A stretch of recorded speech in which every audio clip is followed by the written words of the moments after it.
నమస్తే, welcome to ఈహా TV.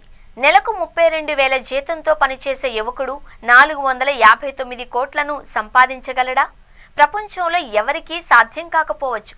కానీ AP liquor స్కామ్లో కీలక వ్యక్తిగా భావిస్తున్న హైదరాబాదీ మాత్రం 5 ఏళ్లలో 459 కోట్లు పోగేసినట్లు సిట్ గుర్తించినట్లు కథనాలు వస్తున్నాయి.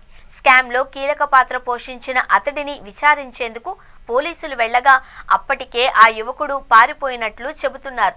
లిక్కర్ స్కామ్లో ఇప్పటికే ఎన్నో రకాల దందాలు వెలుగు చూశాయి.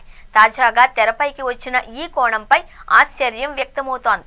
హైదరాబాద్ నగరానికి చెందిన వరుణ్ కుమార్ అనే యువకుడిని అడ్డు పెట్టుకుని లిక్కర్ స్కామ్లో 100 కోట్లు అక్రమంగా ఆర్జించినట్లు తాజాగా వెలుగు చూసింది. పత్రికల్లో వస్తున్న కథనాల ప్రకారం ఓ కాఫీ షాపులో నెలకు 32,000 జీతానికి పనిచేసిన వరుణ్ గత ప్రభుత్వం అధికారంలో ఉండగా ఓ డిస్టిలరీ కంపెనీలో సేల్స్ ఎగ్జిక్యూటివ్ గా ఉద్యోగంలో చేరినట్లు చెబుతున్నారు. ఆ తర్వాత ఆ డిస్టిలరీలకు ఏపీ ఇన్ఛార్జ్ గా మారి 5 ఏళ్లలో 100 కోట్లు కొల్లగొట్టినట్లు సిట్ దర్యాప్తులో తేలింది అని ప్రచారం జరుగుతోంది. 5 ఏళ్లలో వరుణ్ పేరిట 459 కోట్లు లావాదేవీలు జరగ్గా అందులో ఎక్కువ మొత్తం అప్పటి ప్రభుత్వ పెద్దలకు ముట్టింది అని అనుమానిస్తున్నారు. స్కామ్ వెలుగులోకి వచ్చిన తర్వాత వరుణ్ విదేశాలకు పారిపోయినట్లు ప్రచారం జరుగుతోంది. 2016లో ఇంజనీరింగ్ పూర్తి చేసిన వరుణ్ ఉద్యోగాన్వేషణలో చతికిలపడి బంజారాహిల్స్లోని ఒక కాఫీ షాప్లో 32,000 జీతానికి చిరుద్యోగంలో చేరినట్లు తెలుస్తోంది.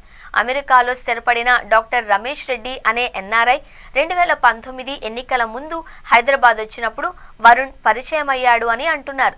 రమేష్ రెడ్డి పరిచయంతో తాను అమెరికా వెళ్లవచ్చు అని వరుణ్ భావించగా ఎన్నికల తర్వాత ఓ రోజు రమేష్ రెడ్డి నుంచి అనూహ్యంగా ఫోన్ వచ్చినట్లు సమాచారం. ఒక మద్యం కంపెనీలో మంచి ఉద్యోగం ఉంది అని వెంటనే ఢిల్లీ రావాలి అంటూ డాక్టర్ రమేష్ సూచించినట్లు చెబుతున్నారు.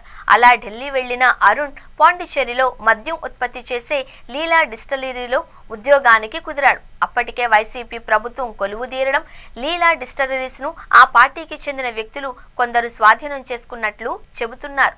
మరోవైపు రమేష్ రెడ్డి ద్వారా లీలా డిస్టిలరీస్ సంస్థలో ఉద్యోగంలో చేరిన వరుణ్ ను ఆ కంపెనీ ఏపీ ఇన్ఛార్జ్ గా నియమించినట్లు చెబుతున్నారు. అంతేకాకుండా వరుణ్ ద్వారా 100 కోట్ల విలువైన మద్యం విక్రయాలు చేయించారు అని అంటున్నారు. విజయవాడ అజిత్ సింగ్ నగర్ లోని ఆఫీసు తెరచి మద్యం ఉత్పత్తి నుంచి రీటైల్ విక్రయాల వరకు మద్యం మాఫియా అన్ని తమ చేతుల్లోకి తీసుకున్నట్లు సిట్ దర్యాప్తులో తేలింది. వరుణ్ పర్యవేక్షణలో ఉన్న డిస్టిలరీ ద్వారా 100 కోట్ల మద్యం వ్యాపారం చేసి ప్రధాన నిందితుడు రాజ్ కసిరెడ్డి ద్వారా వరుణ్ కమిషన్ చెల్లించినట్లు సిట్ పోలీసులు చెబుతున్నారు. మద్యం స్కామ్పై ప్రభుత్వం దర్యాప్తు మొదలుపెట్టిన వెంటనే వరుణ్ విదేశాలకు పారిపోయాడు. తొలుత అతడు అమెరికా వెళ్లి ఉంటాడు అని పోలీసులు అనుమానించిన సాంకేతిక అంశాల ఆధారంగా దర్యాప్తు చేయగా ప్రస్తుతం దుబాయ్లో ఉన్నాడు అని గుర్తించారు. దీంతో వరుణ్ను రాష్ట్రానికి రప్పించేందుకు సిట్ అధికారులు హైరానా పడుతున్నారు. అతడిని అదుపులోకి తీసుకుంటే స్కామ్పై మరింత స్పష్టత వస్తుంది అంటున్నారు.